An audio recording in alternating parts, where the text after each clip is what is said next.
Sa isang panayam sa Kamara noong Huwebes, ika-4 ng Abril.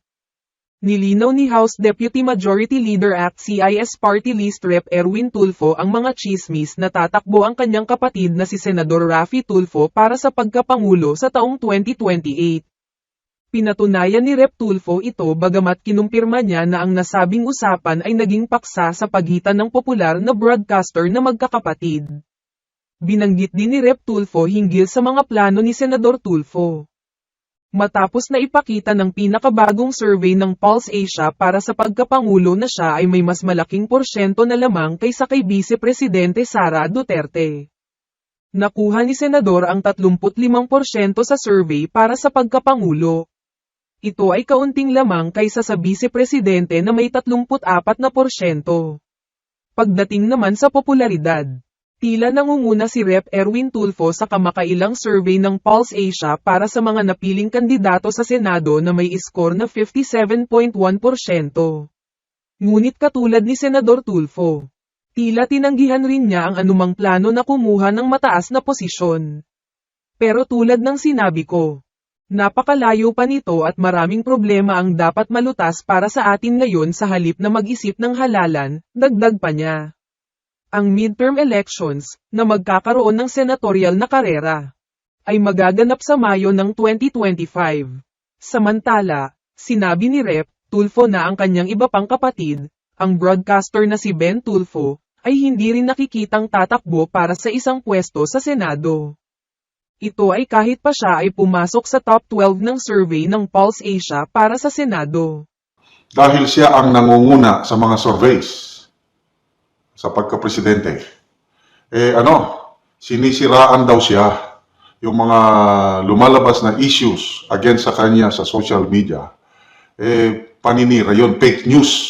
Ganon ang punto ng senador. Okay, pakinggan muna natin itong kanyang statement, then mamaya magbigay ako ng reaction. I would like to make a statement. This will be the first and last statement that I will make pertaining to this matter that I'm going to tell you.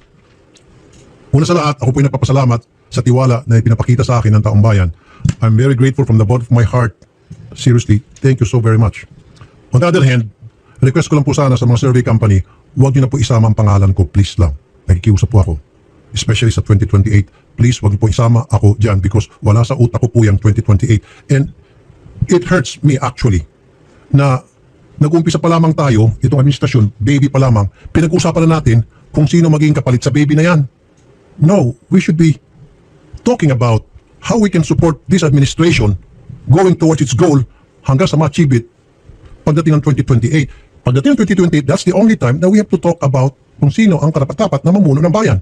Ang nangyari, sa unang taon pa lang ng administrasyong ito, pinag-usapan agad natin kung sino maging kapalit. Bad, wrong, mistake, error, yan sinasabi ko palagi rito. No good.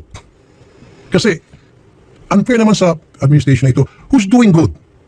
Who's doing good? For me, the present administration, PBBM, is doing a very good job. Let's support him. Ang nangyayari, pinag-usapan agad natin kung sino maging kapalit. Gumagawa tayo ng survey na sinasabing ito ang maging magandang kapalit after him. Don't. Let's support this administration. Kung ano yung mga pwede natin may tulong, lahat tayo magkaisa para sa ating bayan po. Okay? Now, number 2. Kung hindi kayo pwedeng pigilan, yun talaga ang trip niyo. Please lang, huwag niyo po akong isama. Maglagay na lang kayo ng mga ibang pangalan dyan. Please, huwag niyo po isama. Kasi pag sinasama niyo ako, dito ngayon nagkakaproblema, nagkakagulang marami. Supporters ko, supporters ng iba dyan, nag-aaway-away. Ngayon, kung ano ng mga istorya ang lumalabas against me. Kung ano ng klase mga fake news ang lumalabas sa akin. Kaya nga hindi na ako tumitingin ng YouTube, Facebook, TikTok dahil palagi na lamang pagpuna tungkol sa akin.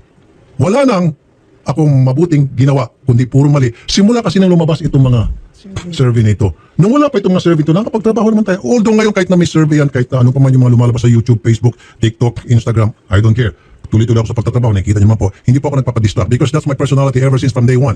Ganun po talaga ako, yun ang pagkatao ko. However, naawalan po ako doon sa mga tinutulungan ko, pati sila po nadadamay. Even some of the people that I know, and including people that are connected to me, my family, silang apektado. Ako sanay po ako, veterano po ako dito. I've been here for more than 25 years, tama? Opo, dekada na sir. And still going strong. So, you cannot break me. That is a promise. Ang kinatawaan ko lang, yung mga tao na lumalapit umaasa sa programa. At yung programa sinisiraan. At nakikita niyo naman kung gaano ka-legit itong programa at gaano ka-legit ang ginagawa natin sa Senate. ako at yung mga kasamahan ko sa Senate, we continue doing our job. And just like people in the Congress, the lower house, everybody's doing their job. Siguro, ang pinakamaganda, yung mga nagsasurvey, do your job, mag-survey na lang tayo ng ano bang kailangan ng mga Pilipino. At yung mga survey na yun yung magiging basihan ng mga namumuno sa atin para yun yung gagawin ng trabaho. Huwag yung sino ang maging presidente sa 2028, sino maging vice-presidente, sino yung Poncio Pilato. Huwag. Hindi po healthy yung para sa akin. So again, let's not talk of 2028, please. Let's talk of how we can help this country achieve its goal for the benefit of the many. And who are these many people I'm talking about? They are the poor. Sila po yung nangangailangan ng tulong natin. Hindi po natin kailangan na sila ay madamay doon sa nag-untog ang bato. Kayo po.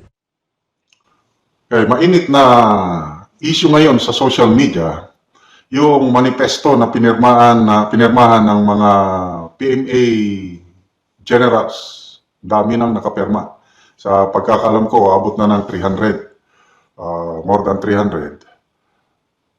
Ang manifesto nagpapahayag ng pagkundina ng mga kasundaluhan, kapulisan sa kawalan ng paggalang ni Senator Tulfo sa isang sundalo, si Private First Class Canlog, na sa kanyang programa sa radyo at TV, itinawag niyang duwag.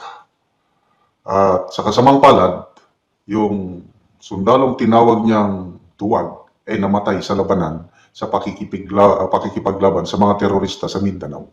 So, yun ang issue. Yun ang laman ng manifesto na pinirmahan ng mga PMA generals. A call for respect and honor, condemning Rafi Tulfo, unacceptable words against yung soldier. Yun ang issue na nagiging viral ngayon. So, nagbigay ang statement si Senator Tulfo, yun, napakinggan natin. Although, hindi niya binanggit yung manifesto ng mga PMA generals. Binanggit lang niya yung pangunguna niya sa survey at ikinonect niya yung kanyang pangunguna sa survey at ito ngayon issue sa kanya is paninira, fake news. Okay, so, nasa taong bayan na yan kung kanino kayo maniniwala. Ako, ito lang aking analysis, opinion, evaluation sa pangyayari. Ako, bilang isang retired na sundalo, na alarma ako doon sa manifesto ng mga PMA generals. Kasi yung sundalo is talagang nangyari. Binabasa ko yung mga comments ng mga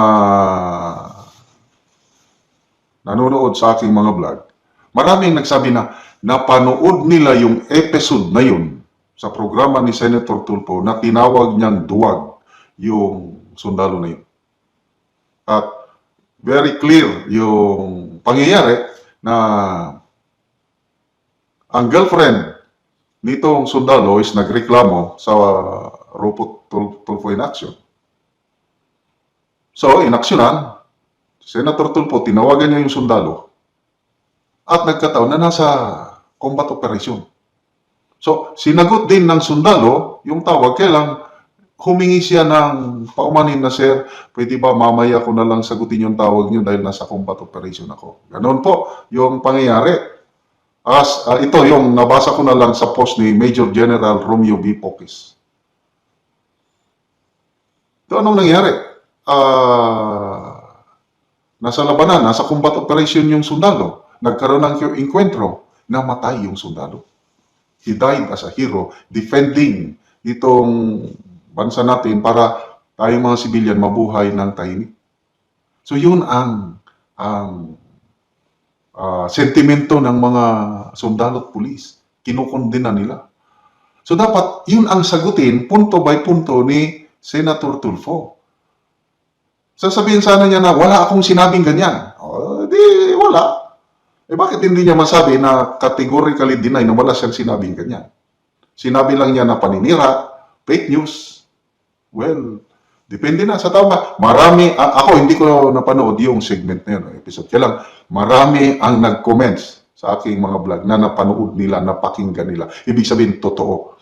dapat pasinungalingan ni Senator Tulfo na hindi totoo yung akusasyon.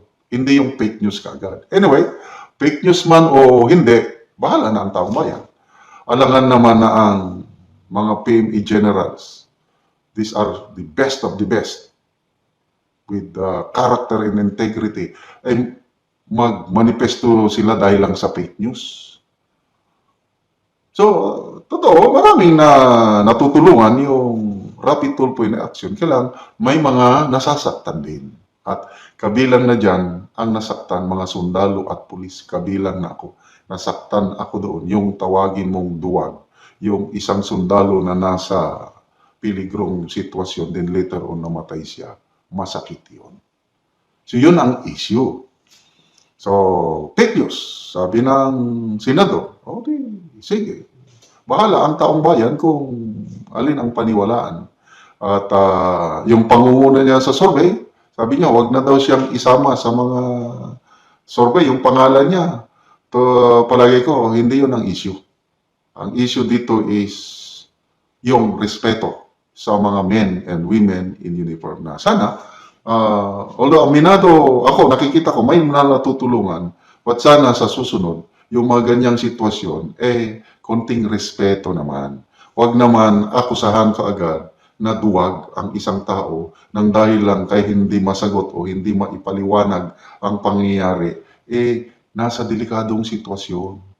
Bawal po yun. Kaya tuloy, siguro apektado yung sundalo, I don't know kung ano man, basta masakit para sa pamilya ng sundalo na yun, masakit para sa amin, kabaro namin yun. At ito ang panawagan, sana sa susunod, a call for respect. Yun lang. At hindi connected ito sa survey o sa eleksyon dahil malayo pa naman. Sana hindi na maulit ito na may isang sundalo o pulis na tatawaging duwag. Ipakita nyo ang tapang nyo. Pumunta kayo sa labanan at tignan natin kung sino ang duwag, sino ang matapang.